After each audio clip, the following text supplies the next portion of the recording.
El Señor esté con ustedes. Y con tu espíritu. Lectura del Santo Evangelio según San Mateo. Gloria a ti, Señor. En aquel tiempo, mientras Jesús hablaba, se acercó un personaje que se arrodilló ante él y le dijo: Mi hija acaba de morir, pero ven tú, ponle la mano en la cabeza y vivirá. Jesús lo siguió con sus discípulos. Entretanto, una mujer que sufría flujos de sangre desde hacía 12 años se le acercó por detrás y le tocó el borde del manto, pensando que con solo tocarle el manto se curaría. Jesús se volvió y al verla le dijo: Ánimo, hija, tu fe te ha curado. Y en aquel momento quedó curada la mujer. Jesús llegó a casa del personaje y al ver a los flautistas y el alboroto de la gente dijo: Fuera, la niña no está muerta, está dormida. Se reían de él. Cuando echaron a la gente, entró él, cogió a la niña de la mano y ella se puso en pie. La noticia se divulgó por toda aquella comarca. Palabra del Señor. Gloria a ti, Señor Jesús.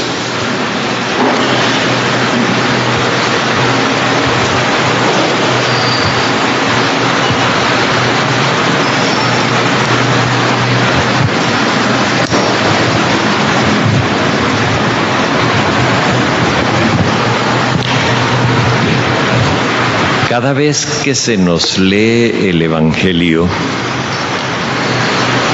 comienza con una introducción que es desde la época más antigua de la Iglesia. En aquel tiempo. Esas tres palabras, en aquel tiempo, es para que las tomemos en serio porque implica el hecho de situarnos en la época. Por ejemplo, este Evangelio de hoy nos habla de dos mujeres.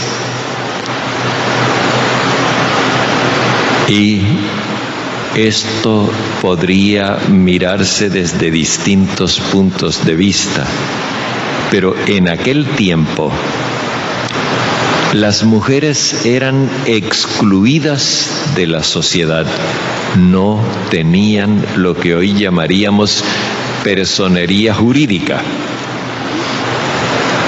Las mujeres no tenían relieve social. Normalmente la mujer valía en la medida en que estaba respaldada por su padre, por su hermano mayor si había muerto el padre, o por su marido. Si no, por ejemplo, el caso de las viudas sin hijos, no valían nada, estaban al margen de la sociedad. Ese es el primer dato que debemos tener en cuenta. En segundo lugar, fijémonos que las dos mujeres están en condiciones de edad diferentes. La una es presentada como niña, como hija, y esa condición de hija implica dependencia, o sea que además de excluida es dependiente. La otra es adulta, pero tiene flujos de sangre. Y eso la hace impura ante la ley. O sea que además de mujer excluida, está excluida por razones religiosas. Así que estas dos mujeres, ligadas al número 12 que aparece allí de que la mujer tenía desde hacía 12 años, estas dos mujeres representan la sociedad israelita en su conjunto. Por un lado, la sociedad israelita dependiente de sus jefes, porque cuando se habla de aquí de la hija de un dirigente o de un personaje, se nos está hablando de una relación institucional, no familiar. Esta hija aparece como muerta, sin vida. Y entonces el dirigente, que acaba de escuchar lo que Jesús había hablado antes, de que había una nueva relación con Dios y que esa relación era de exuberancia, de vida, de alegría, de amistad, del banquete compartido. El dirigente entonces ve en Jesús una alternativa para la gente que él dirige, digamos así, para su comunidad, y le va a pedir ayuda.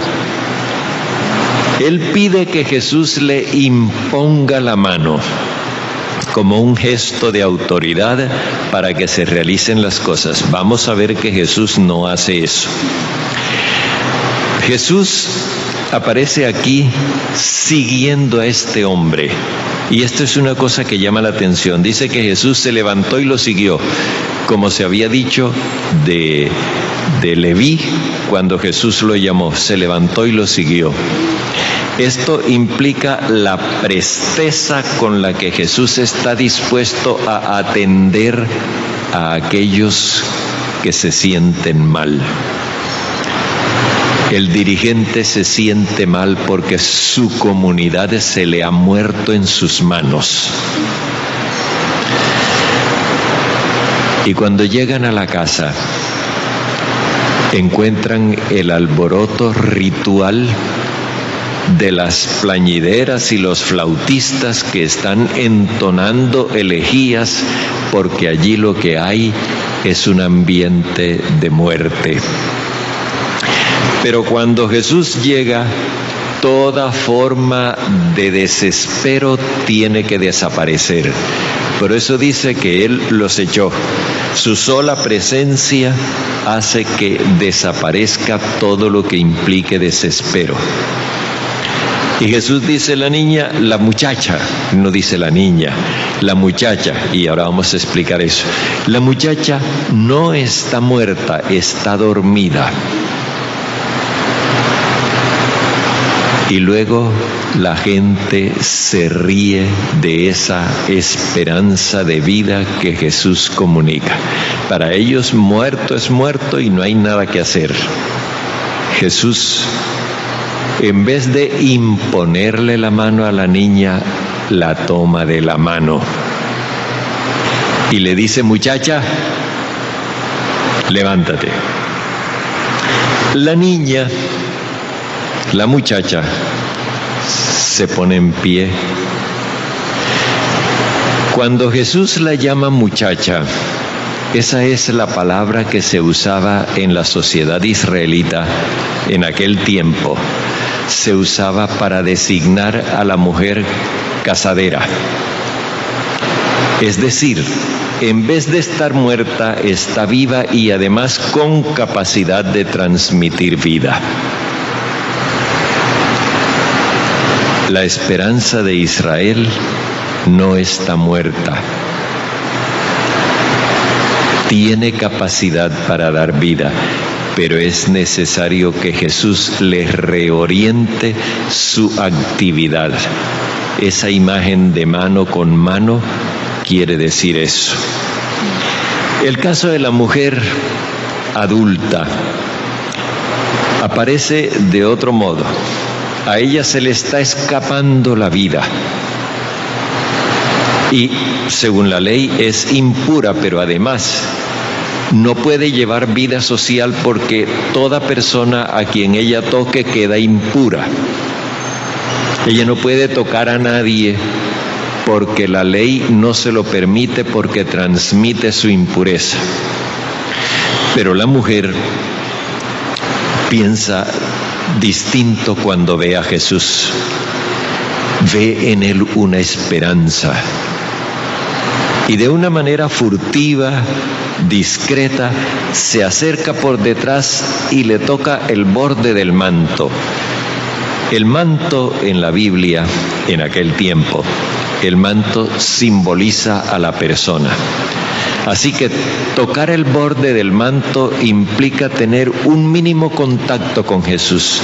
Tocar a Jesús, aun cuando sea lo mínimo, Fijémonos en eso, tocar a Jesús. Hay mucha gente que dice que uno no puede tocar a Jesús porque las manos de nosotros son indignas, son impuras. Eso es de esa creencia. Ella piensa que tocando a Jesús se salvará. Salvar es tener vida. La vida que se le escapa, Jesús se la va a dar. Y efectivamente así sucede. Y Jesús la llama hija. En tanto que a la niña nadie la llamó hija. A esta Jesús la llama hija. Hijo le había dicho al paralítico: hijo, tus pecados quedan perdonados. Hijo dirá más adelante de los hijos de Israel. O sea que la pone en igualdad de condiciones con los demás. La niña era equiparada a los esclavos. Esta mujer ahora es libre y Jesús le dice: tu fe te ha salvado, tu fe te da vida. Y la fe de la mujer consiste en creer que de Jesús es de donde viene la vida. Y efectivamente, Jesús no queda impuro, sino que la mujer queda salvada. De esta forma se nos quiere recordar que en Jesús está nuestra esperanza, que para Él no hay caso desesperado, pero que nosotros necesitamos creerle a Él. Y en la medida de nuestra fe, en esa medida estamos salvados por Él.